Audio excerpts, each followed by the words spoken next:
गणपती बाप्पा मोरया. नमस्कार मित्रांनो, मी तुमचा लाडका प्रसाद. आज आहे आपल्या गणपती बाप्पांच्या आगमनाचा दिवस. तर मी चाललो आहे आपल्या लाडक्या बाप्पांना आणायला. वर्षभर ज्या बाप्पाची आपण वाट पाहतो, त्याला घरी नेण्यासाठी आपण पावसाची किंवा गर्दीची कशाचीही पर्वा करत नाही. हे सर्व होऊन जातं श्रद्धेपोटी.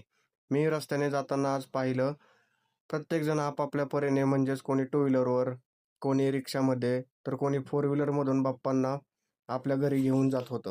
आणि पोचलो मित्राजवळ. तो बिचारा वाट पाहत बसला होता आणि त्याच्यासोबत थोडासा चहा घेतला आणि मग निघालो बाप्पांच्या मूर्ती सिलेक्शनसाठी. बाप्पांचं रूपच एवढं देखणं की एवढ्या मनमोहक मूर्त्यांमधून एक मूर्ती निवडणं म्हणजे खूप कठीण काम.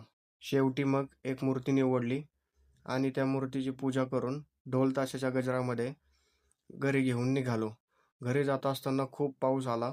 पावसाला पाहून असं वाटत होतं जणू निसर्गालाही बाप्पांच्या आगमनाने आनंद झाला आहे. त्याच आनंदात भिजत बाप्पांना घेऊन घरी आलो. बाप्पांचं औक्षण झालं आणि बाप्पा घरात आले. बाप्पांच्या येण्याने घराचं वातावरण एवढं आनंदित झालं. मग बाप्पांचं राहिलेलं अर्धवट डेकोरेशन पूर्ण करायला घेतलं आणि पूर्ण होताच हा बाप्पांचा आपला फायनल लुक. कसं वाटलं डेकोरेशन नक्की सांगा.